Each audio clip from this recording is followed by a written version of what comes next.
Unsecured loan पर RBI का चाबुक चला। भारतीय रिजर्व बैंक ने गुरुवार को बैंकों और एनबीएफसी कंपनियों के लिए बिना गारंटी वाले कर्ज के नियमों को सख्त किया। नए नियमों को पुराने नियमों के मुकाबले 25% सख्त किया गया है। नए नियमों के तहत बैंकों को बिना गारंटी वाले कर्जों पर अपने खातों से पहले के मुकाबले 25% ज़्यादा रकम का प्रावधान करना होगा। हालांकि ये सख्ती home loan, education loan, car loan और गोल्ड लोन पर लागू नहीं होगी। होनी भी नहीं चाहिए, क्योंकि इसके सामने तो एसेट आप नाम ही ले रहे हैं कि गोल्ड है, कार है, घर है। जो अनसिक्योर्ड हैं, जिनके सामने कोई एसेट नहीं है, चाहे वो क्रेडिट कार्ड हो, चाहे वो पर्सनल लोन हो, इन कर्जों पर दरअसल ये सख्ती की गई है। क्या क्या बदलाव तय किए गए आरबीआई की तरफ से? ये वो चीज़ थी जिसकी संभावना पहले से जाहिर की जा रही थी और हम आपको लगातार बता रहे थे। ये फैसला अपने तरीके का रिजर्व बैंक का अनोखा फैसला है, जिसमें रिजर्व बैंक ने अब स्पष्ट रूप से अनसिक्योर्ड लोन्स को, यानी जिनके पीछे मजबूत जमानत नहीं होती, जिनके डूबने पर वसूली की संभावना नहीं होती, उन्हें एक किस्म से अलग खड़ा कर दिया है, उन्हें बाहर कर दिया है पूरे सिस्टम से। तो सबसे बड़ी बात तो ये हुई कि रिजर्व बैंक ने स्पष्ट रूप से इसके लिए दिशा निर्देश जारी किए। इतिहास में जाए पीछे देखें तो पहले रिजर्व बैंक गवर्नर ने पिछले 3-4 महीने तक चेतावनियां दी थी, फिर उसके बाद वित्त मंत्रालय ने भी इसमें दखल दिया था और अंततः तय हो गया था कि अनसिक्योर्ड लोन बैंकों और रेगुलेटर्स के गले में फंसते जा रहे हैं और इनकी तादाद जितनी तेजी से बढ़ रही है उसे रोकने के लिए कुछ करना होगा। तो पहला फैसला तो ये किया गया, जो बड़ा फैसला है, कि आरबीआई ने बैंकों से कहा कि उनके बोर्ड अनसिक्योर्ड लोन्स की लिमिट तय करेंगे और ये तय करेंगे कि उनके टोटल एक्सपोजर में अनसिक्योर्ड लोन कितने होंगे। रिजर्व बैंक ने अपनी तरफ से कोई सीमा नहीं बताई, लेकिन अलग अलग बैंक तय करेंगे कि अगर वो 100 रुपये का कर्ज देते हैं एक महीने में, तो उसमें कितना अनसिक्योर्ड कर्ज वो देना चाहते हैं। तो पहला फैसला तो उनको ये करना होगा। दूसरी चीज़ है कि प्रोविजनिंग के नाम्स बदल दिए गए। अनसिक्योर्ड लोन के डूबने की संभावना ज़्यादा है, इसलिए बैंकों को ज़्यादा पूंजी उसके अगेंस्ट सुरक्षित रखनी पड़ेगी, क्योंकि अगर वो डूबा तो उसके लिए बैंक की बैलेंस शीट पर असर नहीं होना चाहिए। क्रेडिट कार्ड सबसे खतरनाक और सबसे ज़्यादा चिंता की विषय बनकर इन प्रावधानों में उभरा है। क्रेडिट कार्ड रिसीवेबल्स पर जो प्रोविजनिंग का जो रिस्क वेटेज है वो 25% बढ़ा दिया गया है।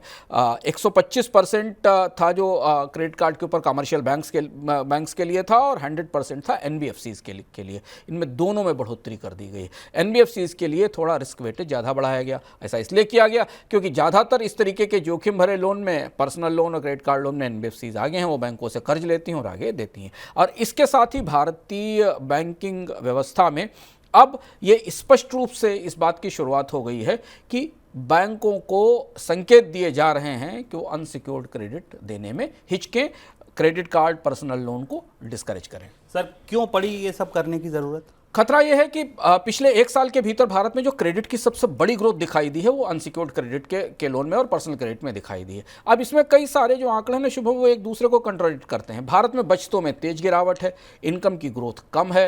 हमने देखा भी, डिमांड की तस्वीर दिवाली के आपके सामने हमने बताई, इकनॉमिक में आपको बता चुके हैं।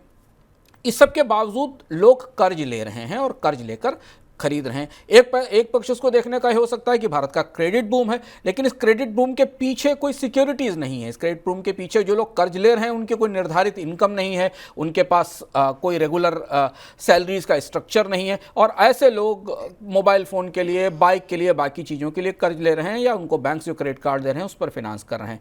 ये बात रिजर्व बैंक को भी अंदर से महसूस हो रही है कि भारत में वो लोग जो अनसिक्योर्ड क्रेडिट ले रहे हैं बगैर जमानत के, एक तो कर्ज महंगा है और दूसरा इसमें बहुत सारे लोग डिफॉल्ट हो सकते हैं। इसलिए रिजर्व बैंक को पहली बार ऐसा करना पड़ा। और आश्चर्य की बात यह है शुभम कि आमतौर पर बैंक और रिजर्व बैंक कर्ज को बढ़ावा देते हैं, प्रोत्साहित करते हैं। बैंकिंग का पूरा काम ही बिजनेस ये है कि लोग ज़्यादा से ज़्यादा कर्ज ले सके। लेकिन पहली बार भारत में ऐसा हो रहा है, चूंकि पिछले एपिसोड ऐसे रहे हैं जिसमें बड़ा कर्ज डूबा है, रिजर्व बैंक को एक खास किस्म के कर्ज को डिस्करेज करना पड़ रहा है। आमतौर पर बैंकों से कहा जा रहा है कि भाई इन कर्ज से बचें, वही कर्ज लें जिसके पीछे आपको जमानत है, अगर डूबे तो कम से कम उसकी वसूली हो सके। सर, अब इसका असर कहाँ कहाँ होगा? क्या नहीं हो पाएगा जो अब तक हो रहा था? किन किन सेक्टर्स पर इसका असर दिखेगा? 3-4 बड़े असर दिखाई देंगे। पहली चीज़ तो ये कि अनसिक्योर्ड क्रेडिट पर जब प्रोविजनिंग के नॉर्म्स बढ़ा दिए गए हैं, यानी इसके लिए बैंकों को ज़्यादा पूंजी रखनी होगी, तो बैंकों को इस पर ब्याज दरें बढ़ानी होंगी, यानी वो और ज़्यादा ब्याज इस पर लेने की कोशिश करेंगे। तो अगर आप क्रेडिट कार्ड से खरीद कर रहे हो, क्रेडिट कार्ड पर आपका उधार है, तो इस बात के लिए इंतजार में रही कि क्रेडिट कार्ड पर कर्ज की दर जो क्रेडिट पर बढ़ सकती है, क्योंकि बैंकों को उसे बढ़ाना होगा जोखिम को कवर करने के लिए। इसका ज़्यादा बड़ा असर एनबीएफसी पे पड़ेगा, क्योंकि एनबीएफसीज के पोर्टफोलियो का एक बहुत बड़ा हिस्सा इसी तरीके के कर्ज हैं। वो उनका मुख्य धंधा, बिजनेस इसी पर है कि वो स्कूटी के लिए, मोबाइल फ़ोन के लिए, बाकी चीज़ों के लिए कर्ज देते हैं। अब जब प्रोविजनिंग के नाम ज़्यादा बढ़ेंगे तो उन्हें भी ब्याज दरें बढ़ानी पड़ेंगी। इसका असर ये होगा कि बाजार में उन्हें ग्राहक कम मिलेंगे और पीछे से कर्ज देने वाला बैंक, क्योंकि भारत की शैडो बैंकिंग को तो भारत की मेन बैंकिंग कर्ज देती है, तो पीछे से कर्ज देने वाला बैंक भी अब उनसे प्रोविजनिंग के लिए और ज़्यादा सख्त शर्तें लगाएगा। इसका सबसे ताज़ा और बड़ा असर तात्कालिक तौर पर एनबीएफसी कंपनियों पर दिखाई देगा, उनके स्टॉक्स पर भी दिखाई देगा, क्योंकि उनके बिजनेस का पोर्टफोलियो का एक बड़ा हिस्सा है। प्राइवेट बैंक आमतौर पर सुरक्षित हैं, क्योंकि उनके पास बड़े अकाउंट्स और कॉर्पोरेट अकाउंट्स हैं।